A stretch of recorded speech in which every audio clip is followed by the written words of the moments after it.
Right, people, welcome back. It's about that time of year again for all you lovely NIO fans, NIO heads, NIO investors, NIO owners, everybody that's involved in this whole beautiful NIO community. It's NIO Day. 2 days from now, NIO Day is coming. This year, it's in Guangzhou. Today's video is just gonna be kind of a casual fireside chat sort of thing. You know, I've given predictions about NIO Day in the past, or about other NIO events in the past, and sometimes I've been pretty accurate, and sometimes I haven't. I just don't feel like making predictions this year, but I do feel like talking a little bit about NIO Day and what I expect going forward. I think the main thing that I really expect, and I guess this is a prediction, I've talked about it previous NIO Days before, is that I really expect and hope and want NIO to give a little bit more information towards international markets. Now, I know NIO Days, most of the customers are in China, most of the users are in China. NIO is a Chinese company. But also from the start, NIO has always been a company with a global focus in mind, global branding. They weren't super Chinese like, BYD, that sort of thing, build your dreams. They've always had more of a global perspective. And for the most part, a lot of times I've been kind of like let down in the sense that when Apple does their annual iPhone launch or whatever, they do focus, primarily obviously on the United States of America, but they also give more information, maybe not on stage during the presentation, but they give more information about what's coming, globally. The phone's gonna roll out globally at this time, XYZ, yada, yada, yada. Now, NIO pretty much chooses to focus NIO Day entirely on the NIO brand and China market. And so I've always just hoped instill a little bit more confidence in people overseas that this is not a company that's only focused on China, but their products, their services are also coming to other places. And for those countries where NIO already, is in that market, they should kind of at least do a little, token, throw them a bone. Here's what's coming for you as well. Something, in my opinion, they should do something like that, or even have like a side event for the European market. Like in addition to NIO Day main press conference, they could also have a European tiny little pre-recorded video type thing where they can tell Europeans what's also coming, and also Middle East, North Africa as well. They could do that.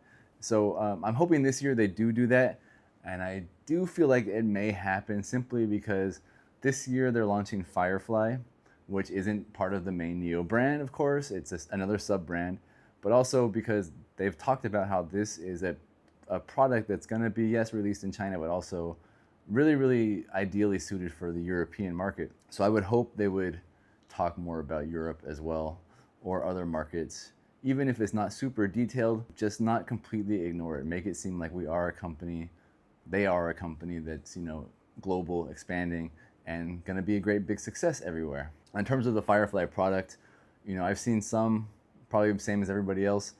I think that it's a good opportunity for NIO. The best-selling car of the year in China has been the BYD Dolphin, which is basically like a $15,000 compact car.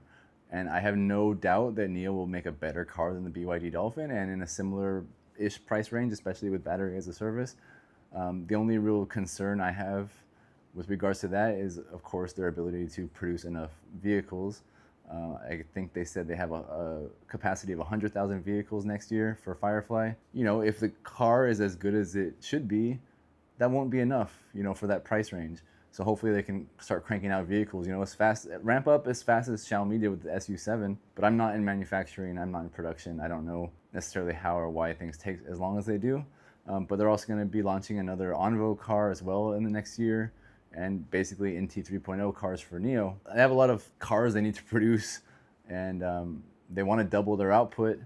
I think the best way to do that in terms of just volume, maybe not in terms of profit margins, but volume, would be cranking out cars that are in the best-selling segment, which is, the Firefly type segment. I'm not particularly concerned about Envo. I know some people are. I think Envo is doing just fine. They said the ramp up would take a while, and everybody would like it to be faster, but it's not faster. And then in terms of, the main NIO product, I'm really excited to see the ET9. I've seen it last year at NIO Day, and I saw it at the factory a few months ago. Online, it doesn't look that beautiful, but in person, I love the way that car looks, especially when I was at the factory tour. We couldn't film it, but we got to see it a little bit, and the car is just gorgeous. It's gonna, it's not gonna sell gangbusters, but in terms of cars in that price range, I think it will do fine. I don't know what actual numbers they're looking at, but I don't see why it couldn't do, a few hundred a month units. I don't know if that's enough to make money off it. I don't know. That will help drive up their average sales price for their vehicles, and that's pretty cool. I also think they're gonna, of course, refresh pretty much all their cars. That seems to be what they're going for. There's no real reason to have cars on NT2 and NT3. At least they're gonna make them all horizontal screen. They're gonna make them all slightly better in some capacity. I don't know. And I don't know if they're going to talk about that at NIO Day, but it should be happening very, very soon. Now, in terms of Firefly and the power swap stations, my understanding of that was that the reason why they're doing a full, new power swap network with Firefly is simply because that's going to be like the standard power swap network for all of the partner brands. From what I heard talking to people, talking to NIO, is that most of those agreements are for, power swap network with the Firefly brand. And so I know a lot of people are concerned about building up a new power swap network that's not compatible with the NIO power swaps. But again, my understanding is that these are all going to be like partner stations, and it's going to be a standardized station. Now, I did see news that CATL is coming out with, their power swap network, and they want to have like 30,000 stations, and they want to be the standard. And of course, they are a major player. We haven't heard all the details of that yet, as far as I've seen as of this recording. Could be a partnership with Firefly and NIO, or it might be totally competitive. I'm not sure. So I probably shouldn't even talk about this because I don't know the details. Anyway, the main point is that I believe Firefly network is not just going to be a NIO network. It's going to be a collaboration with other brands as well. And I don't know that we will hear about that at NIO Day because I don't think they want to focus too much on competitors' brands and competitors' vehicles. So we probably won't hear too much about that. But as Firefly news begins to drop after NIO Day, we probably will hear more about that in the coming days and weeks. Now, as far as just things in general in Thailand here where I am now, I really, as I said before, like a year ago, I really think that NIO is not the right brand to launch in Thailand or Southeast Asia, but the sub-brands definitely are. If you look around here, most of the EVs are Chinese, and most of the EVs are basically like the BYD Dolphin, MG, like kind of coupe MG cars. I'm not even sure the model, MG5, maybe something like that. Lots of like smaller compact EVs are around. Not a ton of Tesla, not a ton of more expensive EVs. So I really hope that NIO does consider expanding, not just to Europe with Firefly, but to Southeast Asia, maybe Central America, those sorts of more developing, emerging markets. I think that's really where the future lies for this kind of brand and this company. And Europe as well, of course. They can't only focus on China. They do need to expand. I know people are worried about cash burn and things like that, but you can't just cede the whole market to your competitor. Maybe they need more factories, more capacity. They probably do, because right now they can't even, deliver their 10,000 cars a month for Onvo. And one other thing I guess we should talk about is I still do have the NIO phone Generation 2, and I really, really, really still quite like it. It's basically my primary phone for a lot of things. The only thing I don't like about it still is, I don't have a car anymore, so it's a little bit less functional than it should be. But the other thing is that it doesn't have, obviously, like Apple Photos or iPhoto, whatever it's called, doesn't have AirDrop. It's slower in terms of like transferring Bluetooth files. Even though the camera's better than the iPhone, even though the usability is really, really good, it's just the fact that like Apple, the iPhone is just a fully seamless experience. Like I can't iMessage my mom on this, that's annoying. So I'm sure like that's kind of the reason, right? Like Apple's got in trouble in the past as well for basically having a monopoly on like iMessage or whatever, and people don't want the green bubbles and things like that. But like really the experience with Apple and iPhone is really, really seamless and integrated beautifully with my Mac, my watch, my phone. And so even though I do use this phone a lot, I still also have an iPhone. But I would love if I did have another NIO car to make this my main phone, but even then I still wouldn't be able to, simply because of, I guess I could get my mom to get on to WhatsApp or something like that, or Line, could get my brother to get on, and I could get my other friends in America to get on these things, but it's so hard when you can just iMessage somebody. So there's that. The other thing about the phone, by the way, is I still don't think it's a bad idea. I think every auto manufacturer is going to be making their own phones, from Xiaomi to Huawei to Zeekr in China. I know there's been talk of Tesla making a phone, Apple's been talking about making a car, all that stuff. I think it is still all converging. I think NIO's in the right about doing that, but I don't think, and I talked about this before, that they're really great at like selling the phone to new purchasers. Like they should bundle this phone with cars. They should, if not outright give it away for free, they should give you a massive discount and say, okay, we're not going to give you a car key, we're going to give you a phone for half price or whatever. You can get this, bundle it on when you buy your car. Make it really easy to get the phone and get you into the whole ecosystem. And it should be the same with Onvo. You should be able to get the phone when you buy the car, and Firefly as well. It should all be integrated seamlessly. Like if my family, let's say I had a wife, a 16-year-old kid driving a car, we all had cars, we're Americans, right? I have a NIO car, I buy my family, my wife, an Onvo L60, I should be able to have profiles in the phone for each car, where as soon as I walk to the car, it opens up, it knows my driver profile, it knows all the things that it does with the NIO. It should also happen with the Onvo, it should also happen with the Firefly. There's no reason why it shouldn't happen. They're all going to be running on the same NT 3.0 system, like base operating system essentially. So they need to at least, like, if they are going to be selling 30,000 cars a month or 50,000 cars a month moving forward into the next year, I don't really see why they're not attaching this phone to at least like 10% of all new car sales, right? Like you're spending 200, 300,000 RMB, adding 3 or 4,000 on a really, really high quality phone and key, and just a product that integrates so smoothly with the vehicle you're buying.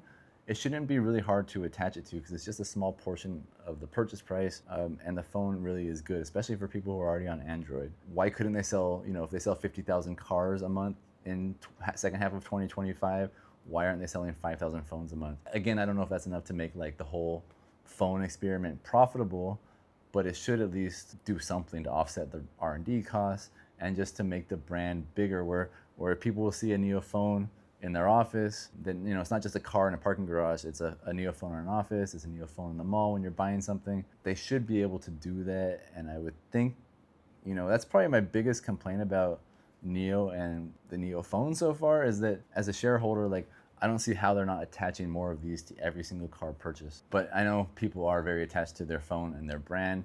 Just like me, I'm still stuck using an iPhone for a lot of things. But I really do love this phone, and the camera is so good compared to the iPhone that I use. Anyway, I'm just really looking forward to just NIO Day and the annual celebration. It's always a lot of fun. I know people are down on NIO and management and things like that, but to me, I really think it shows, what makes the company unique and different from, the quality of the users and the user experience, just the joyful kind of fun experience that they want to provide for people. A lot of people in life, with work, with family, with everything that goes on in your life, they're stressed. Everybody has problems, right? But the thing about some people have seen some of my problems, right? But the thing about having a NIO, at least when I had one, and being part of the community, was how much they really did take care of you. Not just because, again, I'm a YouTuber, promote the product on YouTube, but they were always there for me whenever I asked a question, whenever I needed service, whenever I needed a new product, whatever. They always were very responsive, and they still are even now that I'm not even part of the community. And I think that's really, really fantastic of them. And so the whole NIO Day atmosphere, the whole party that they're gonna have, I think it's really wonderful. And to me, I think it's indicative of how they are a different kind of company. Maybe it's not the best way to make money, to go above and beyond all the time for your customers. You look at what I don't have firsthand experience, but let's say what Tesla does in America. I always see complaints. Anytime I go on Reddit, there's people complaining about Tesla service. Got to wait 3 months to get service. They're unresponsive. They stole their money, whatever. I know from what I heard, 6-7 years ago, Tesla was always great service. They were always on top of it because their user base was quite small. And so it seems as they grew, they've kind of forgotten about that, and they're just really focused on the money. And whereas NIO, I guess their user base is still quite small, and they're still really quite focused on trying to make the best experience possible for their users. And I don't know really necessarily how that actually works out in Europe, because I always often see complaints in Europe about NIO as well.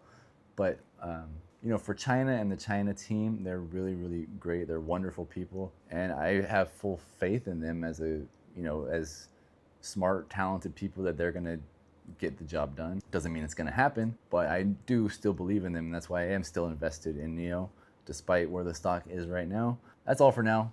Let's look forward to another great NIO Day, this time 2024 in Guangzhou. I hope everybody eats lots of bao zai fan, changfen, and everybody just has a really good time. Adios.